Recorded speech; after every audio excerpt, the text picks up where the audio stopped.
Hi, Govan, and welcome to the Tolkien Lore channel. I'm the Tolkien Geek, and in this video I am going to talk about a theme that is pretty explicitly stated in Tolkien's Legendarium, but not always easy to spot. And one of these, the one that I'm thinking of in particular, comes at, you might say, the beginning of Tolkien's Legendarium. It's, in fact, in the very beginning of the Silmarillion, because when Iluvatar has all of the Ainur make the great music and Melkor creates his discord and all of this stuff goes on, eventually Iluvatar will tell everybody, Melkor thinks he's something, but, if he thinks he can alter the music in my despite, he's wrong. And he basically says that whatever Melkor does, I will just end up turning it into something more beautiful and something that actually ends up in my service or to glorify me, rather than just something bad that he came up with.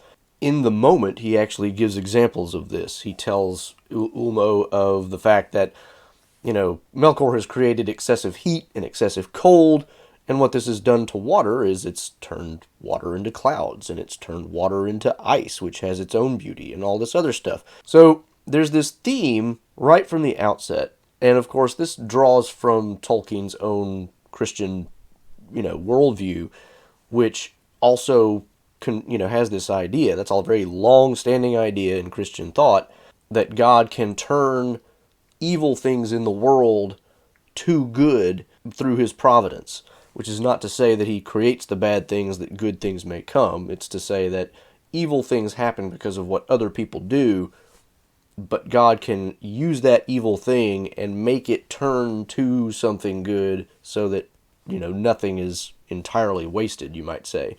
Where do we see examples of this? It's not always easy to find them. Iluvatar gives us those really early examples right there in the first chapter of the Silmarillion, but throughout the rest of the story, and even in the Lord of the Rings and such, it's not always easy to spot where something bad happens and it gets turned to something good.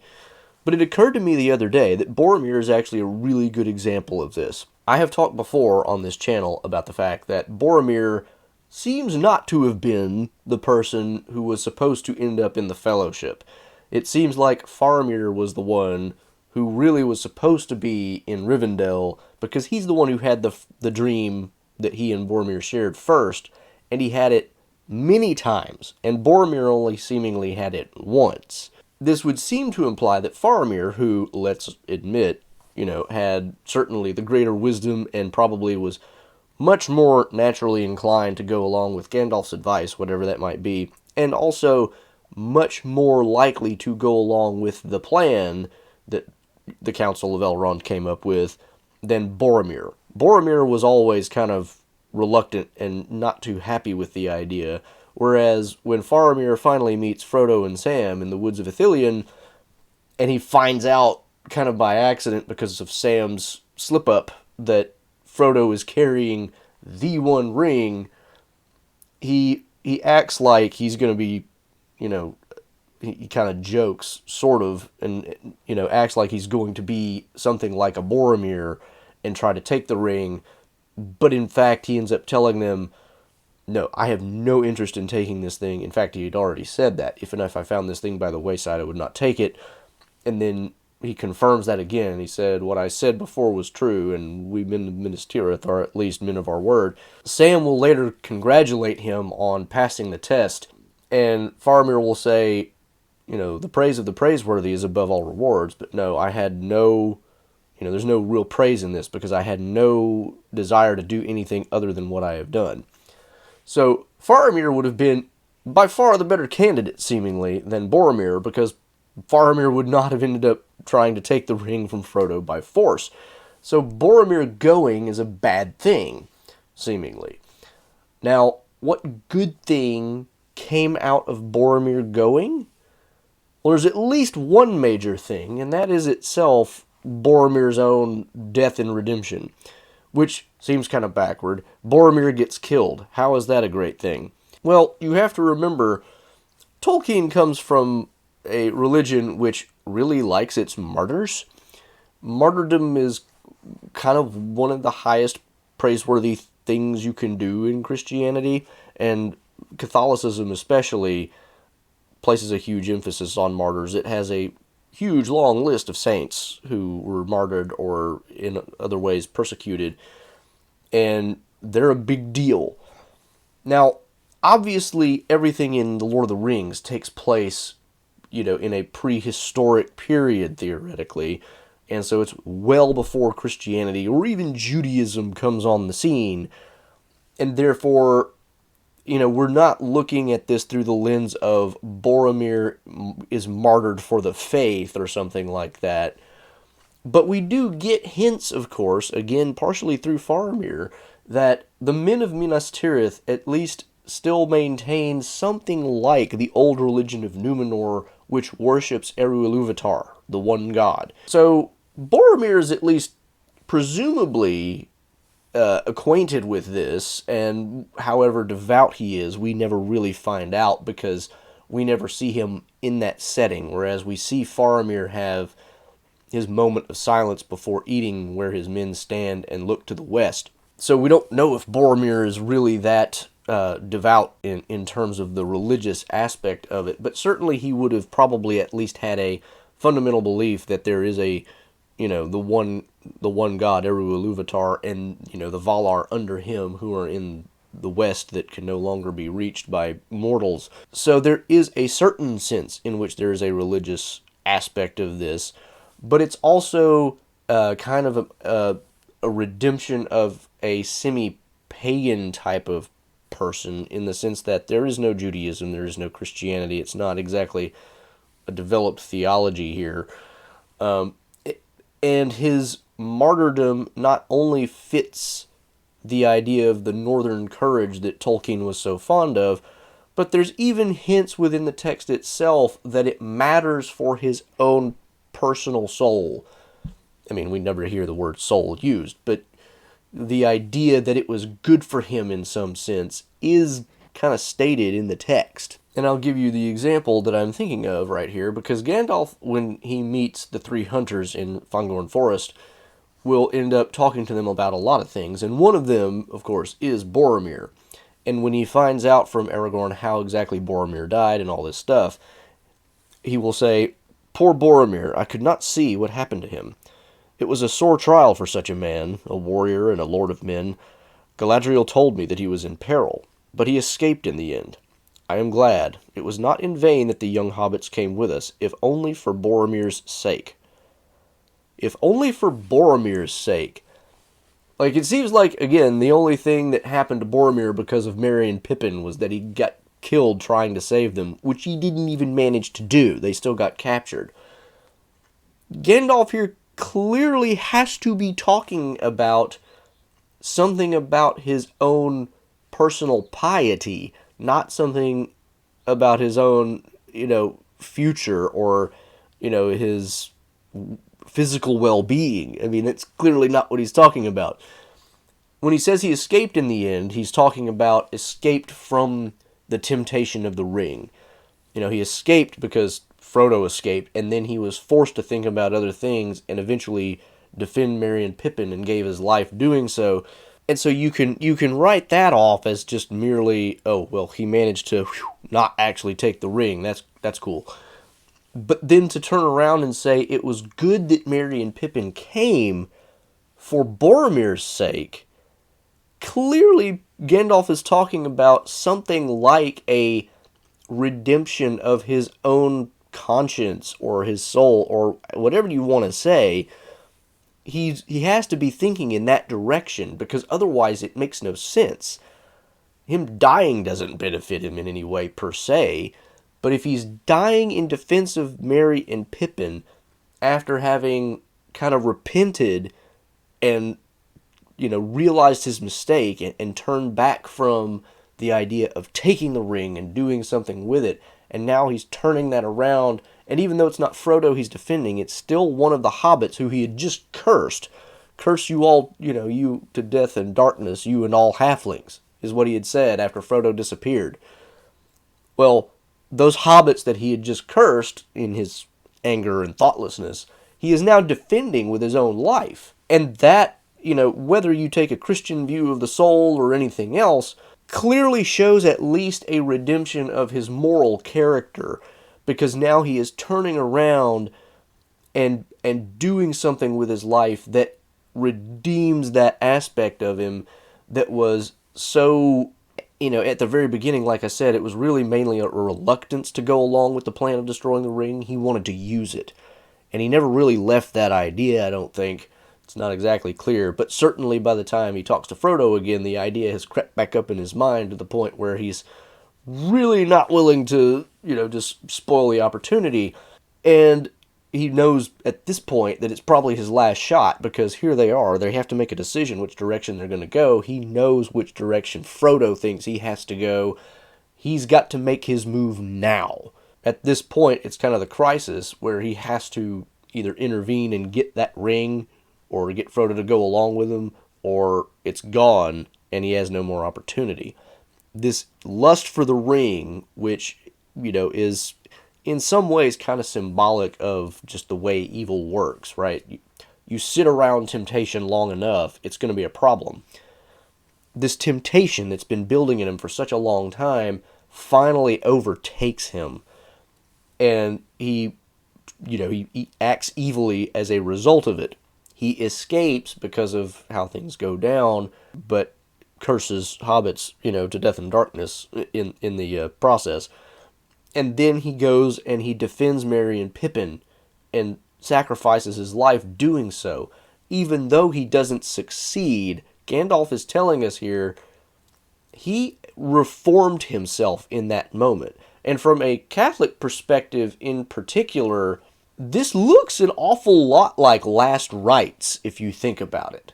The office of last rites in Catholicism is the idea that you go through the penance part of, the confession, that all that stuff. You confess your sins, the priest gives you some kind of absolution, all that stuff. And the last rites, it's done just before your death so as to cleanse your soul of any remaining sins, so that hopefully you don't spend any time in purgatory, you just go straight to heaven. That's the Catholic idea of how this works.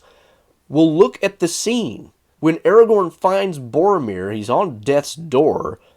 Boromir gets a little bit of information out of him. Boromir freely admits, without Aragorn really prodding about it, Aragorn had asked him earlier, like, what did you do? Where's Frodo? What's going on? And Boromir was like, I got angry with him. He put on the ring. He had disappeared. I've never seen anything like that before. I don't want to say anything else right now. He was not in a confessional mood at that point. Now that he's on death's door, he's confessing. He tells Aragorn everything. He says, I tried to take the ring from Frodo. I have failed. You need to go and save Minas Tirith. You need to go and do what He freely admits his fault, though, is the key point. Aragorn, kind of in the role of the priest here, says, no, you haven't failed. Few have achieved such a victory. And this echoes what Gandalf will later tell him about, it was good for Merry and Pippin to be there. Few have achieved such a victory. And he kisses his brow, which is kind of reminiscent of another aspect of the Last Rites, because if I'm not mistaken, in Last Rites, they also, at least traditionally in old times, maybe not as much now, anoint the dying person with oil, basically. Aragorn isn't carrying around a flask of oil or anything to anoint people with, but he kisses his brow as kind of like a combination of the absolution and the anointing. It looks an awful lot like a parallel to Last Rites here. Boromir then dies, and of course Aragorn, Legolas, and Gimli send him off in a funeral ceremony with the weapons of his enemies, kind of showing like this is how he paid. Now, that's not why they're doing that, but they're doing it more to honor him than anything else. But you can see the parallels here. It looks a lot like a Catholic Last Rites thing in a non-Christian setting. The dying man confesses. He receives something like absolution, not exactly absolution, because Aragorn is not in the role of forgiving him, but he is in the role of saying, you're actually fine. And so he's not absolving him of the sin, but he's kind of saying, you've already done that by doing what you did, by, fighting to the death and kind of accepting your martyrdom willingly. You've already done, everything you need to do, and so now you're fine and you can die in peace. And then Boromir dies almost immediately after all that happens, because Aragorn then is like, but where's Frodo? And Boromir doesn't answer, because at that point he's dead. And I'm not trying to say here that Tolkien was deliberately trying to write an allegory of the Catholic last rites ritual here, but it's hard to escape the idea that he is at least conveying this sense of Boromir's redemption through some subtle cues. What goes on at his death scene, what Gandalf later tells Aragorn, all this stuff. If Boromir had not come on this trip, and had not died in the defense of Merry and Pippin, who would have been meeting Frodo and Ithilien, if anybody? Boromir. What might have happened in that scenario? Something a lot worse than what we got. Now, it's possible, of course, that Frodo and Sam and Gollum would have evaded, the men of Ithilien altogether if Faramir had been the one to go, because Boromir, being the much more warlike party of, between him and his brother, a lot of things could have gone differently in Ithilien in the time between when Boromir left for Rivendell and when he came back, and when Frodo and Sam, rather, came back through there on their quest to Mount Doom. So it's possible they would have not been caught at all, but certainly Boromir would never have had this opportunity to basically learn his lesson and die a martyr's death and get sort of like a last rites absolution of what he had done wrong.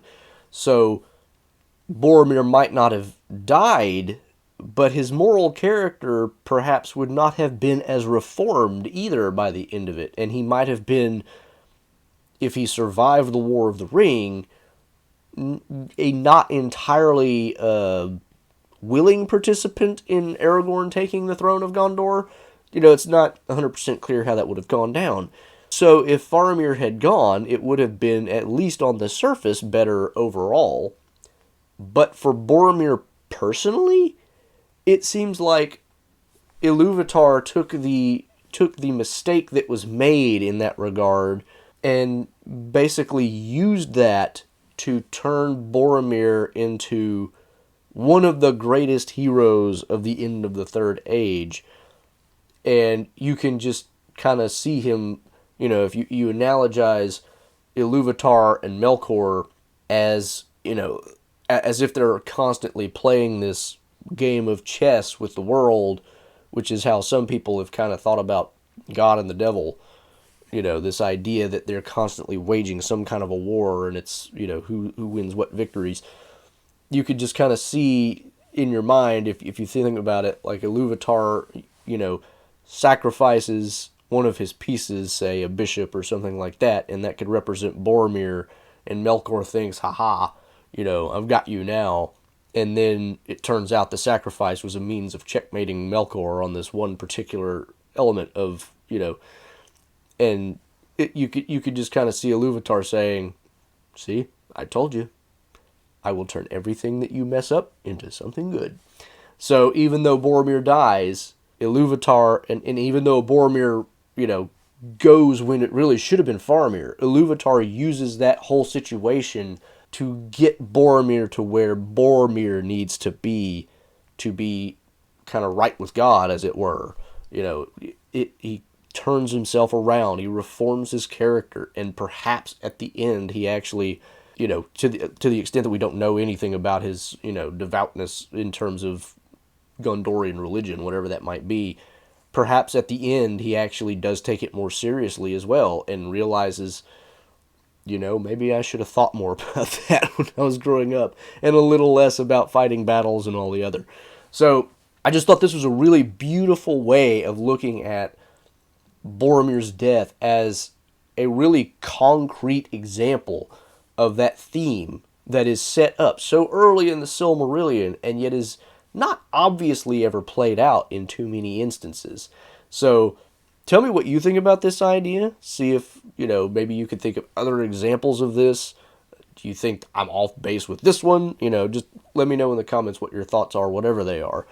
Like and share the video, of course, if you enjoyed it. Make sure you subscribe if you want to catch more of my content. Click the bell icon on YouTube. Make sure you don't miss any notifications. Follow me on the platform formerly known as Twitter for Tolkien-related trivia questions throughout the week. Find other support and social links in the description below. And until the next time, I'm the Tolkien Geek, signing out for the Tolkien Lore channel. Namarie. Thanks to all my channel supporters, especially Paul Leone, Nathan Dufour, and Robert Kindling.